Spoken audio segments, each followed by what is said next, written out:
Muchas veces hay películas que son capaces de generarnos una mezcla de sentimientos bastante incómoda, no necesariamente acudiendo a elementos fácilmente sensibilizantes, o al grotesco, o al impacto generado por lo explícito como recurso único para movilizar al espectador. Hay cintas que mezclan una dosis justa de cada uno de estos elementos, con una historia muy bien escrita, unos personajes magníficos y una cinematografía exquisita. Todas estas son cualidades presentes en Memorias de un asesino del año 2003, una película coescrita y dirigida por Bong Joon-ho y que es probablemente una de mis favoritas. Una sinopsis breve de esta película podría ser que en la Surcorea rural de los años 80 nos encontramos con dos casos de mujeres asesinadas que van a caer en manos de un grupo de policías incompetentes que casi ni siquiera parecen policías y que no tienen ni la más mínima intención de atrapar al culpable. Con la llegada de un nuevo detective más preparado y comprometido, termina por entenderse que los homicidios se tratan del trabajo de un asesino serial. Por lo tanto, ni son los primeros dos casos ni van a ser los últimos. De ahí en más la historia transita entre un oficial atrapado en su propia incapacidad, otro que sabe mejor lo que hace pero que tiene dificultades para trabajar en su contexto, y una población a merced de un asesino que no aparece. ¿Qué hace que Memorias de un asesino sea una película tan atractiva? Creo que el montaje de recién deja ver uno de los aspectos que saltan a la vista de forma más evidente. Es una obra visualmente soberbia. Toda la puesta en escena carga con una belleza que te pasa por encima y no está de más mencionarlo como un primer punto. Pero más allá de todo lo que podamos decir en cuanto a lo estético, yendo directamente hacia lo narrativo, esta película sobresale no por la historia que nos cuenta, sino por cómo nos la cuenta. Memorias de un asesino está inspirada en un caso real, la serie de asesinatos sucedidos en la ciudad de Hwaseong entre 1986 y 1991. Una localidad fría y húmeda de la Corea rural, en un contexto donde el país salía de una dictadura y donde los recursos no eran los mismos con los que el Estado asiático cuenta hoy día. El PBI de Corea del Sur en los años 80 era apenas una fracción de lo que es ahora. Menciono todo esto porque es importante para el ambiente que genera la obra, porque con los distintos factores que suponen un problema para la resolución del conflicto, lo que consigue el director es hacernos sentir inseguros, es ponernos en la piel de una población en estado de indefensión, donde circula un tipo que abusa de mujeres y las asesina, donde la policía muestra incompetencia para dar con él, donde los recursos no son suficientes y donde parece que esto fuera a suceder una y otra vez sin que podamos acercarnos a una verdad que nos brinde un mínimo de tranquilidad. El tema del asesino serial ha sido muy explorado en la ficción, tanto en cine como en televisión, especialmente cuando se trata de historias basadas en casos reales. El asesino del Zodíaco de David Fincher, poniendo un ejemplo bastante popular, trabaja el mismo tema, pero desde una óptica muy distinta, donde el foco está puesto en la investigación como tal y donde el aspecto ambiental de la historia no es tan importante. En la otra vereda nos encontramos series como Dahmer, que se introduce más a fuego en la mentalidad del asesino, y nos interesamos por cómo Jeffrey se va transformando en el caníbal de Milwaukee. Algo que hace distinta a Memorias de un asesino es cómo y hasta dónde nos introducimos en cada aspecto, para que nuestra posición termine siendo de una inseguridad bastante extraña. Viendo esta película tengo la sensación de no estar presente en ningún grupo en particular, a pesar de que pasamos mucho más tiempo viendo lo que es el trabajo de la policía. Uno ve El asesino del Zodíaco y dice, ok, somos el bando de los buenos, estamos con la policía, mi posición como espectador es observar cómo siguen las pistas para resolver el caso. Pero en Memorias de un asesino es imposible terminar de acomodarse en un punto de referencia claro. Primero porque desde el lado de la policía no parece un lugar en el cual uno quiera permanecer. Digo, el detective Kim tortura a un pobre desgraciado con problemas cognitivos para que confiese los crímenes a pesar de no haberlos cometido y así poder cerrar el caso cuanto antes, y en la historia verídica sucedió algo similar. Esto hace que tengamos su perspectiva, pero que igualmente no nos sintamos identificados con ella, no podemos sentirnos a gusto con ese protagonismo. Segundo, porque desde el lado del homicida, nuestro acercamiento a su accionar es muy escaso. A diferencia de Zodiac, donde podemos observarlo más veces, verlo detenidamente y hasta oír su voz, acá lo vemos actuar apenas un par de veces y de forma muy difusa.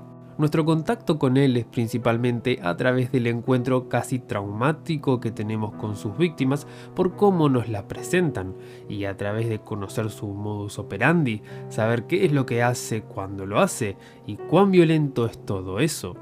Algo similar se consigue, por ejemplo, en Tiburón, que en principio parece que no tienen nada que ver, pero sí existe una conexión narrativa.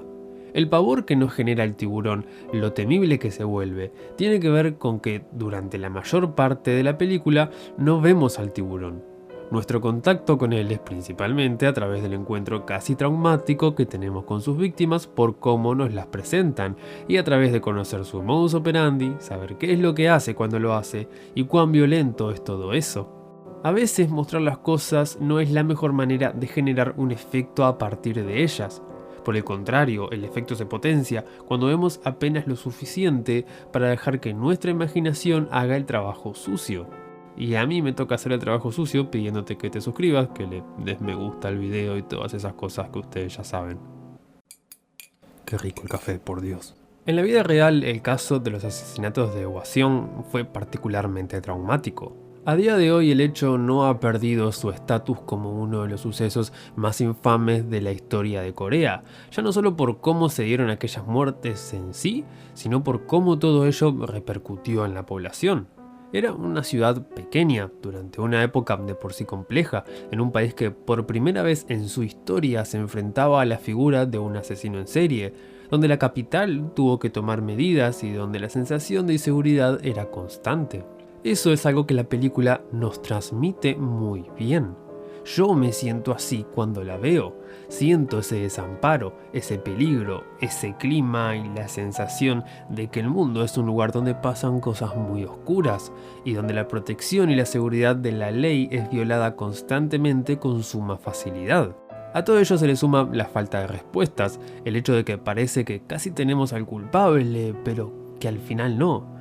El hecho de cómo las pistas parecen estar ahí, los testigos, el rastro de sus actos es palpable, y al mismo tiempo la historia es incapaz de llegar al puerto que queremos que llegue, a la solución del conflicto, a la captura del asesino, a la sensación de que todo va a estar bien. Lamentablemente no vamos a tener ese gusto. El director construye una historia donde lo que prima es el desamparo. Y siendo una película donde lo más importante no es el qué, sino el cómo, no quiero dejar de lado el tema de cómo el director resuelve mostrarnos las cosas. Uno de los primeros videos de este canal fue analizando precisamente una escena de Memorias de un asesino, pero era de calidad tan cuestionable que decidí eliminarlo. Quiero volver a hablar de esa escena porque es un ejemplo precisamente de por qué este hombre es un director de puta madre. La escena en cuestión tiene lugar luego de que el detective Seo Tae-gyong le presta cierta importancia a una especie de leyenda que anda circulando en la escuela local, muy probablemente motivada por el miedo colectivo que está viviendo toda la ciudad. Dicha leyenda gira en torno a la historia de que hay un asesino que habita los baños de la institución. Más allá de ser una historia de miedo entre adolescentes, el policía toma la decisión de hacer algunas averiguaciones, teniendo en cuenta que, bueno, anda un asesino suelto por la zona. Termina por conversar con una profesora que le dice que lo que sí ha escuchado y visto es a una mujer llorando en un campo que está al lado de la escuela.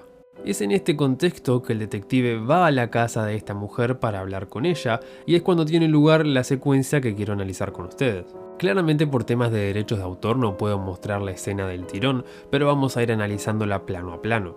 El primero de ellos es este que muestra al detective de pie, observando la casa. Vemos que es un plano abierto en el que no hay divisiones, la figura del policía es la única protagonista. Ya en el plano siguiente la cosa cambia, vemos a la mujer sentada y vemos aparecer en pantalla al detective. Y ahora existe una división.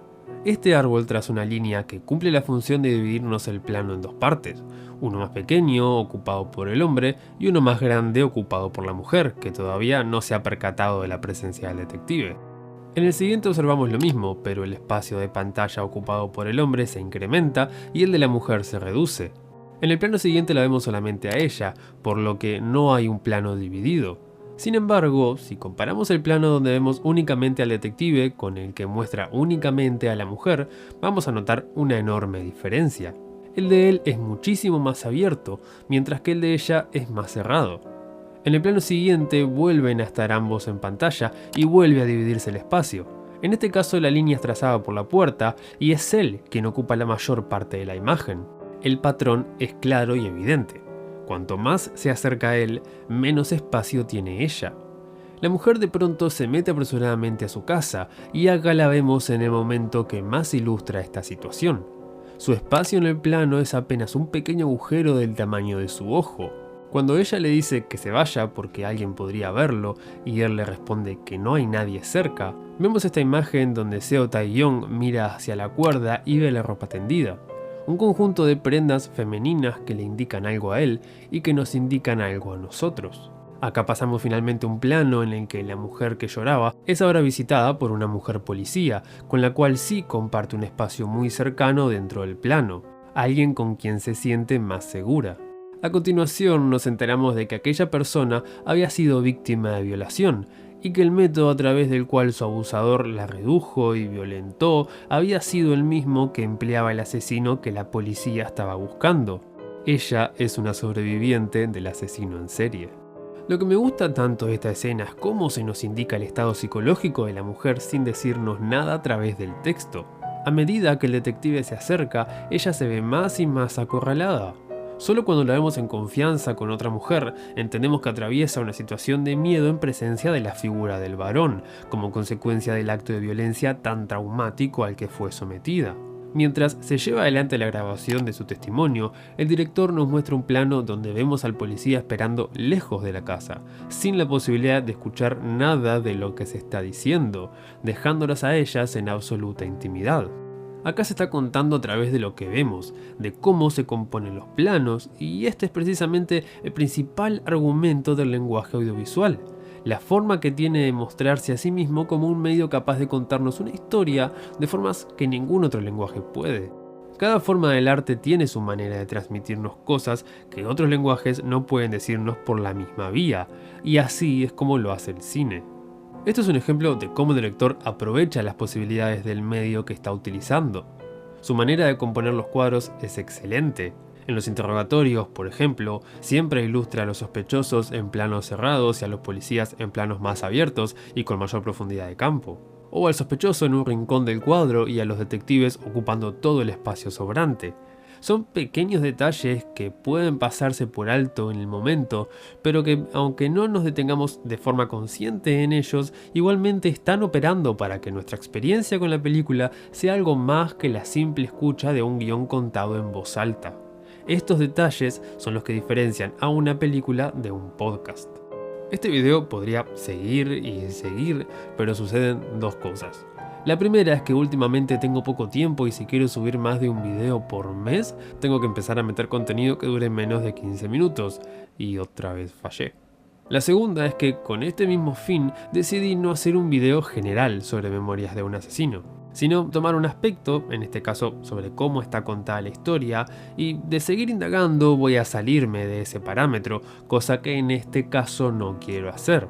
Por ejemplo, podría hablarles de por qué su final es el mejor que haya visto jamás, pero ya sería salirme de la cuestión narrativa. Así que les invito amablemente a comentar sobre la película si la vieron, qué les gusta o qué no les gusta, y básicamente dar cuentas de todo aquello que podría haber dicho, pero dejé de lado. Chao.